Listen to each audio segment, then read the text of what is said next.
Hello everyone and welcome to Hill Street. Today's story is Every Weekend They Come to Collect the Trash by Aeneas from Hell. If you end up enjoying this story, please leave a like. And if you enjoy hearing stories from me, please subscribe and become a resident of Hill Street. And let me know how I'm doing in the comments. Now, let's get to this nightmare.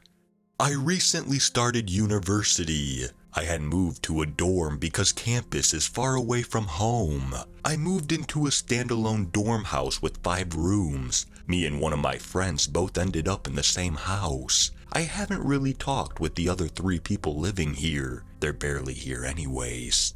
The dorm owner, Carl, is a friendly guy. He's always smiling and making jokes. Sometimes he can be corny, but it's better than having a creepy dorm owner. Our contract states that every weekend they come to collect the trash. Carl made additional mention to this when handing me the key. What I didn't notice back then, but probably should have, is how he worded it.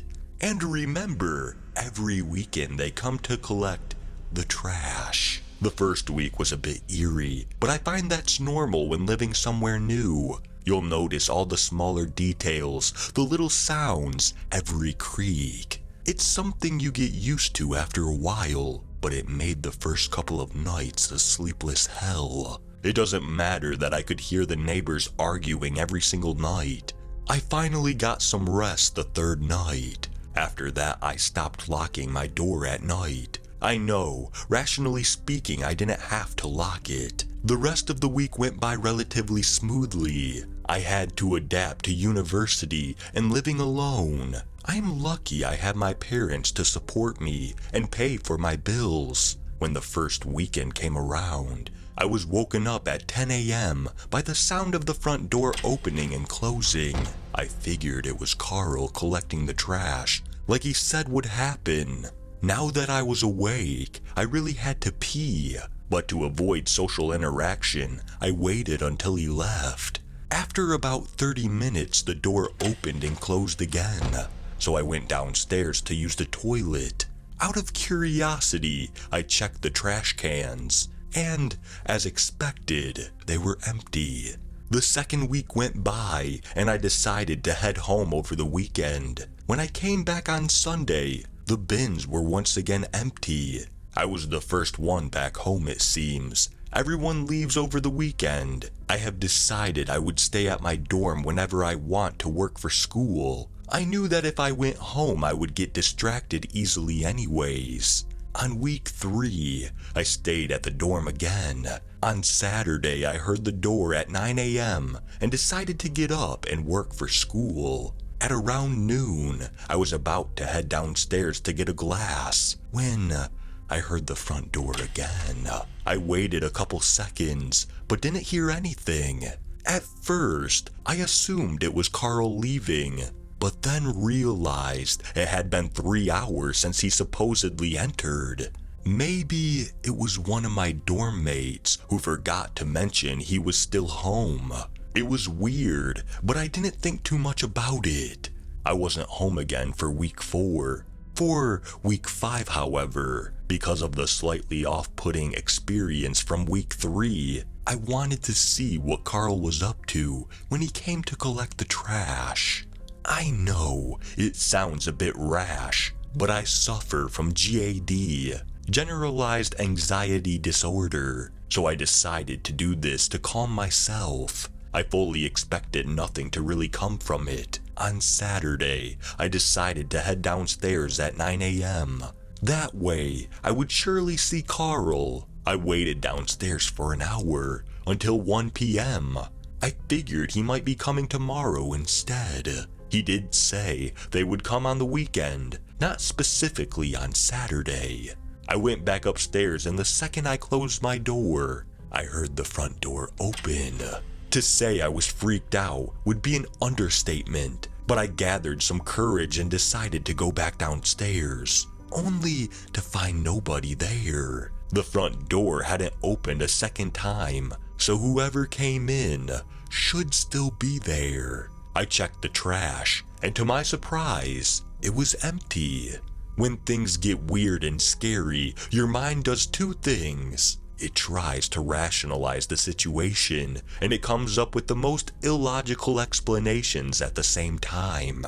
But with this, there was no rational explanation.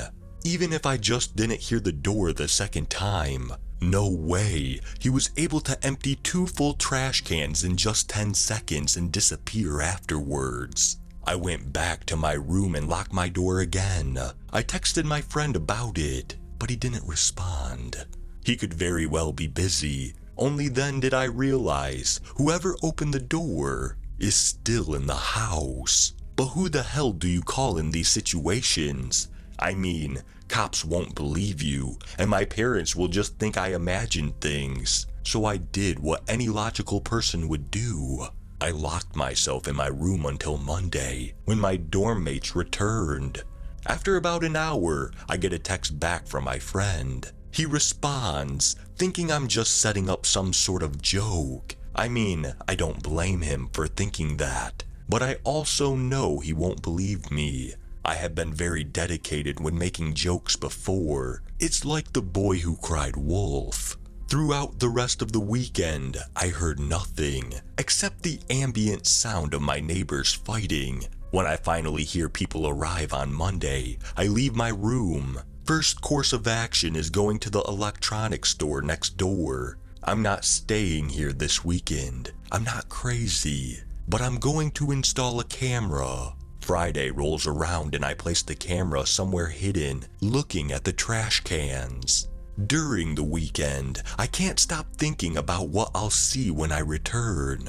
I decided to take the train on Monday extra early instead of on Sunday evening, just to be safe. When I arrived back at the dorm, the trash was empty. I take the camera, head to my room and lock the door behind me. I spent hours looking over the footage, trying to find something, but there's nothing.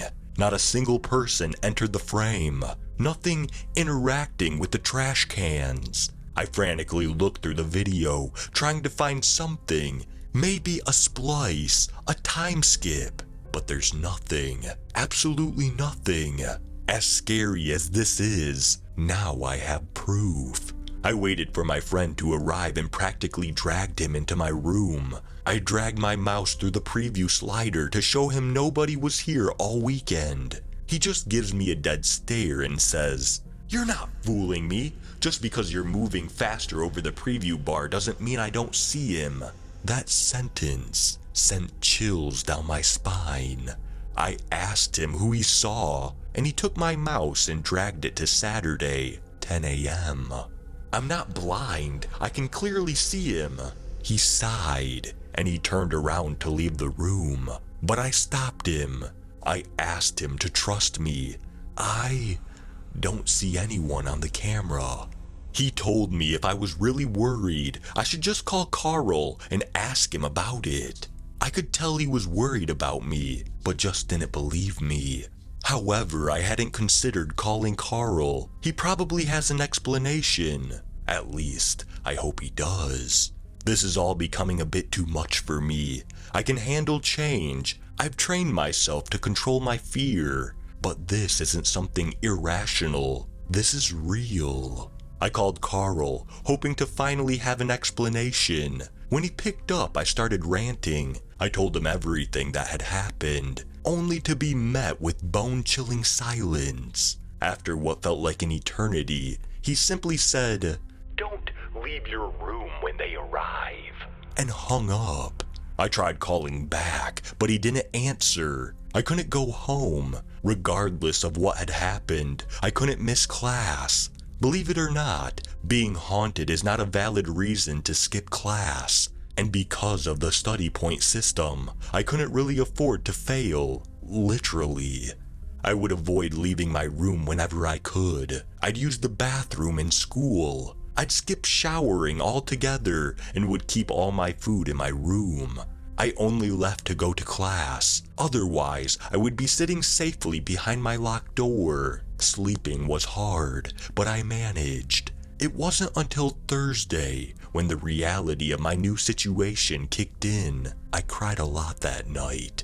I really wanted to go home, but I knew nobody would believe me. I had a lot of projects due, and at home, well, I wouldn't be able to get them done. So I decided to try and ignore everything and just focus on my schoolwork.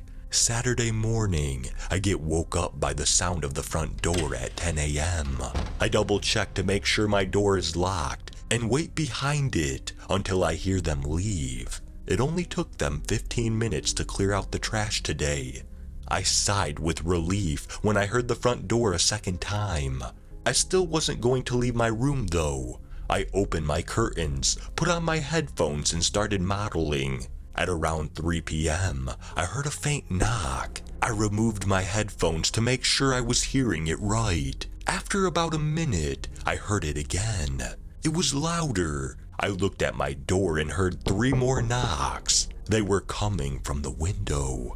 Now I know something is wrong, because my room is on the 2nd floor. The knocking becomes more frequent, but I don't dare turn around. Instead, I walked backwards to the window and closed the curtains behind my back. Just then, I saw a shadow of a tall silhouette on the wall. Whatever was knocking was very much real. I closed the curtains and the knocking stopped for a minute, but I still didn't turn around. I was unsure of what to do next. Maybe it was gone. Or is that the they Carl was talking about? Before I could really find a cohesive trail of thought, the knocking on my window started again, only this time louder and even more frequent. And then I heard 3 knocks on my door. This is it. I'm dead. No way I'm making it out. I started crying. What else could I do? "It's me, Carl!" Carl shouted from the other side of the door. I could barely hear it with the knocking. I had no way to know if it was really Carl or not, but what choice did I have? I opened the door and was greeted by a big smile. Carl told me to wait outside my room with my eyes closed, hands covering them and everything. So I did. He gave me a pat on the back and entered my room. I could hear him open my window, and the knocking stopped. 2 loud thuds followed, and I could feel the air move behind me as Carl guided whatever was outside my window downstairs. I could hear heavy footsteps going all throughout the house until the front door opened and closed again. But I didn't move. I didn't speak. I didn't open my eyes. I stood still for what felt like an eternity until I heard Carl shout at me, "It's all clear." I slowly turned around and opened my eyes. I saw Carl walk up the stairs with a smile like always. I tried talking and asking him what just happened, but I tripped over my words. I was in too much shock to form a full sentence. "I call them collectors. I'm not sure what they came from, and I also don't know why you are able to see what you see. Normally, their existence stays unknown. They are able to mask themselves. That's why your friend was able to see someone take out the trash. But that never happened in reality." As Carl started explaining, he pointed to my chair. "Sit down. You're coming back from a panic attack. We don't want you to faint." Once again, I tried to speak, but I found myself only able to speak gibberish. But that didn't matter. Carl knew what I was going to ask. "It was able to sense you were in the house, either through heightened senses, or maybe it recognized a change in patterns. I'm not sure myself. These things, they show up to keep things the same. Every week they show up and clear out the trash because they want to keep the trash cans the same as how they saw them, empty. It may seem helpful, and most times it is, but sometimes, well, let's not get into details." I finally started to calm down. Just then I noticed all my trash was gone, but I know for certain that the creatures didn't have any time to take it. Just like on the camera, the creatures never showed up. Maybe they can clean it from a range. Whatever it is, I'm glad it's gone now. Well, kid, I should leave, and don't worry too much. This window incident was a one-time thing. Carl stood up, smiled at me, and left the room. I made sure to lock the door behind him, however, just to be sure. The rest of the night I kept thinking about what to do. I mean, I have to get out of here, right? I can't stay here now that I know I'm special somehow. But maybe Carl is right. What if this is a one-time thing? I couldn't eat anything that evening and decided to head to bed early. I could hear the neighbors arguing again, and I took notice of what they said. I never really realized it before, but they kept repeating the same things at the same time every day. I felt a cold chill as I realized that this is probably what Carl meant with the sometimes where they aren't as helpful. It makes me happy he showed up, because maybe I would have ended up like my neighbors. I was freaked out for the rest of the night. You can't really blame me, can you? Sunday morning rolls around, and I hear the front door open at 10 a.m. It was weird, but I assumed when Carl led the creature outside, he managed to change their schedule somehow. Either way, I wasn't leaving my room, nor was I going to open my curtains again. At 10 past 3 p.m., I heard 3 knocks on my door. "It's me, Carl!" Carl shouted from the other side of the door. It was odd. He was here, but I opened the door anyways. When I opened the door, I was greeted by a big smile. Carl told me to wait outside my room with my eyes closed, hand covering them and everything. So I did. He gave me a pat on the back and entered my room. I could hear him open my window and stop. There was no knocking, no thuds, just silence. Only then did I realize I never heard the front door a second time.